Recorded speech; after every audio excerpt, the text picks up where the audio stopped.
Okay, 8. Knowing how to stick fight means we know how to knife fight. They call this a lie. Okay, there are lots of similarities, but there are also many subtle differences. However, a trained stick fighter is going to be way ahead of an untrained knife fighter when they have a knife fight. This will be especially true in how quickly a trained stick fighter can be trained to be a skilled knife fighter. The biggest differences will be contact distances, the safe area stick fighters have at ultra close quarters versus someone with a knife, and that stick fighters operate their weapons well outside of the box.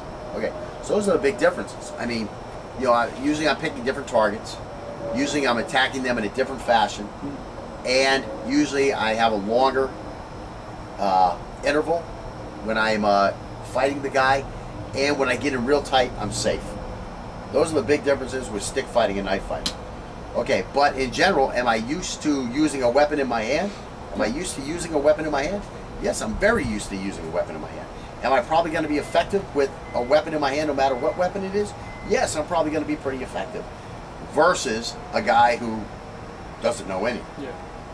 So, you know, it doesn't mean we're a knife fighter expert, but it certainly means we're a lot further down the road on knowing how to knife fight than somebody who never studied stick fighting or knife fighting. So, you know, and again, you know, the zones on defense are the same. It's just you got a shorter stick. That's all. That's the main difference. It's a shorter stick, and it's a more deadly stick. That's all. I don't really consider that a lie. Okay, so now knowing Kali makes us a knife fighter. Okay, so same thing as the last one. I don't know why they have both these in there. Similarly above, however, if we are a highly trained Kali fighter against a punk with a knife, our skill will overcome all the will the punk can muster. So again, you're a trained Kali guy, and you know, you've done the hand-to-hand stuff with the Kali, you've done the stick stuff with the Kali. Now a guy comes at you with a knife and you have a knife. The odds say that you're going to be the better knife fighter. You know what I'm saying? I mean, where did this punk who's coming up to get his $20 so he can go score, you know, some drug his fix for the afternoon? What are his skills? Come on, guys, what are his skills? He ain't got no skills. Of course, the Kali guy is going to have a huge knife fighting advantage against this guy. You know what I mean? I can't even tell you how wide the chasm is going to be. Right. It's going to be huge. Okay. So they're saying that's a lie. Knowing Kali makes us a knife fighter. Yes, as a matter of fact, it does make you a knife fighter. Versus everybody else out there, it gives you a huge advantage. You know what I'm saying? How can you say that doesn't give you an advantage? I don't know who wrote these. I don't know if it's McYoung or if it's freaking Because I thought you wrote. And I love McYoung. He makes a lot of sense, but sometimes he just goes too far. Because he's in his world. He's looking at it from his world as a you know, world-class knife fighter. You know what I'm saying? Yeah. Everybody out there is not a world-class knife fighter. Just because you are a world-class knife fighter, you can't then assume that everybody else is a world-class knife fighter. You know, right. You have to step out of your shoes and into their shoes. The shoes of the average man, his knife fighting skills are below that of the average guy who is a Kali fighter. Yeah. You know, who's attained an upper belt. You know what I'm saying? That's what you have to do. You can't be in your shoes, expert knife fighter. Here's a Kali guy, upper belt. He doesn't know how to knife fight compared to me. It's not you that he's going to be knife fighting.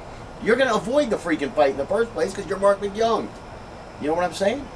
You're not even going to look for it. You're going to have a million ways out of this thing. You're not going to let it escalate there because that's what you work on. That's your system. That's all your stuff. You keep it from getting there. It's not going to get there. So you got to step out of your shoes and step into the reasonable man's shoes, let's say, for, you know, legal, to throw a legal term out there. You know, what's the average guy like? The average guy doesn't know what the fuck he's doing with a knife in his hand compared to a knife fighter, or even a guy who's only studied Kali most of his life, or, you know, for 5 years. Okay, grappling with a knife. You do not grapple with a knife. This is a lie.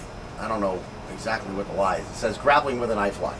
While empty hand fighting might easily turn into an endurance marathon, where size, strength, physical shape, and ability to endure punishment significantly influence the outcome of an altercation, that is not applicable to weapons work. On the ground, our ability to use footwork and positioning are drastically reduced, and we are greatly overexposed to knives. So again, you know,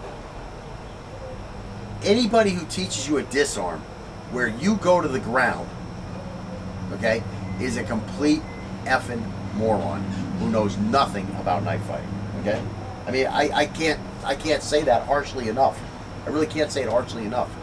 Anybody who's teaching you to go to the ground to do a disarm,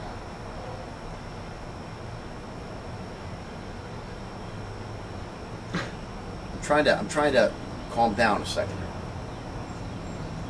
That person needs to be in a knife fight with a thug. Yeah. Who has experience with the Folsom Prison knife fighting system. Yeah. That's what that person needs. We need to cull this person from the herd. That's what I'm saying. I mean, just get him out of there. And I'm trying to be calm and be nice about what I'm saying. This person needs to be culled from the martial arts community. Okay? Now, might you have to try to do some knife fighting while you're on the ground? Yes, you might have to. Okay? But that should only be really looked at by a guy who's an expert knife fighter and an expert ground fighter. You know what I'm saying? I mean, we will look at knife fighting when we go through the hand-to-hand class when we're doing horizontal grappling. That's what I call it, horizontal grappling. Because you can grapple vertically also. So anyways, once you're on the ground, your footwork is pretty much gone. Again, unless you're an expert ring ground fighter, which would mean you've wrestled at the high school level for several years and had a winning record, and or you have an upper belt in a jiu-jitsu school that focuses on ground fighting, i.e. Brazilian jiu-jitsu, and again, you've been successful in competitions. You've won a couple times at least against somebody. I mean, the reason I say this is because I've met upper belts in martial arts schools who couldn't fight their way out of a freaking wet paper bag. You know what I'm saying? Yeah. I mean, they know all the techniques. They know the motions. They know all the techniques. They can tell you what this is, what that is. They can show you all that type of stuff. But when they get into combat, it just falls apart. Yeah. It falls apart. They just don't have the physical ability for it. And they're never gonna. And so, you know, there's no guarantee that going through these classes is gonna make you a master fighter. I mean, some people, you know, it's just never gonna happen for them. It's unfortunate, you know, they really want to. They work hard at it. But sometimes it's their focus is wrong. You know, their focus is wrong. And again, they're that guy that's gonna look for the biomechanical cut every time, you know. Always going to try to shoot a warning shot in the air first. Right, they're not willing to do what's necessary. Yeah, they're not willing to do what's necessary. They just never got the mindset portion of this thing down. They didn't want to accept it. Okay. So anyways, grappling with a knife is a lie. I mean, you don't want to do it. And again, we saw how it worked out when you had the gun and I had the knife. You know, we went to the ground, and I mean, the best thing you're going to look for is a bad tie. That's the best thing you're looking for, is a bad tie when you get on the ground against a guy who has a knife. So the best thing you're going to do is get a bad tie, which means, I can't even say it. I mean, what are you going to do grappling to kill this guy? Right. You know what I'm saying? Whereas what this guy's going to do when he nicks you in the right area. Yeah. You know what I'm saying? I mean, you're trying to choke him out or knock him out before he gets a nick on one of your arteries. That's what you're trying to do. Yeah. It's not a game to play when you're on the ground and you have no mobility. Now again, some of these great guys, they're going to have mobility there. They're going to actually be able to run around and spin around and beat you wherever you try to stab that knife. But these are the highest, I mean, world-class guys out there. This isn't you and me, you know what I'm saying? Yeah. And I was pretty high up there at one time, but I still wouldn't want to really, back in my day I probably would. I'm an idiot. You just don't want to grapple against a knife. Yeah. There's no way. There's no way. You don't want to take the time to disarm this guy. You want to knock him out if you don't have a knife and get away. Those are your two priorities. Knock him out or get away. You know, if you do have a knife, what in the hell do you want to be on the ground for? You just can't imagine why you would want to be on the ground with a guy. You know, it's just the loss of mobility is the biggest problem. Yeah. That's the biggest problem. You're always going to be in his reach. You know, again, unless you're just a huge expert. Okay, and what's this last one?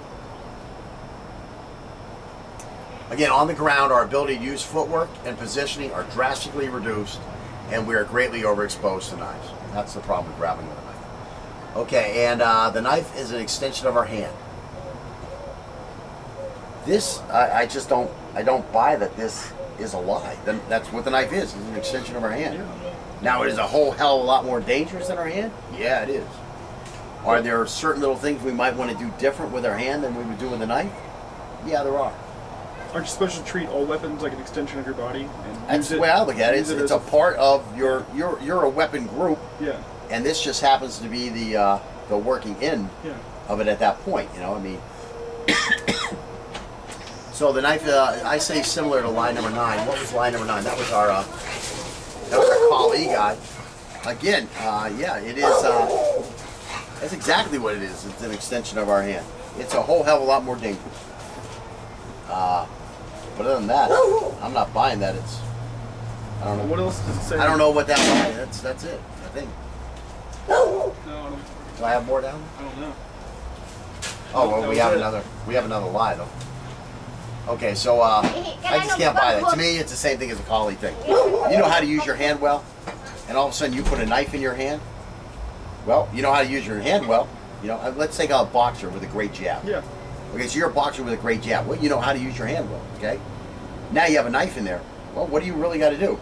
Move and stick. Move and stick. Yeah. You're probably going to win the knife fight. I mean, now you know you do have a little range to go there. Maybe the guy can cut your hand. That's Right. a problem. But in general, if you're a highly trained boxer, and again, we're not talking about you're only going to be in there against Mark McYoung. We're taking the average guy in the street. All of a sudden, he has a knife and he has some reason he wants to cut you. Yeah. You pissed him off at the sports bar. He wants to rob you because it looks like you have money. You know, he mistaken you for the guy that raped his wife and was supposed to get out of prison this month. You know, I mean, anything can happen. You're just an average guy. I mean, that's just an average guy with a knife, and you're a trained boxer. Now you have a knife in your hand. Yeah. Are you going to be able to dance around this guy and keep that knife in his face? Probably so. So again, it's a lie if you're an average guy.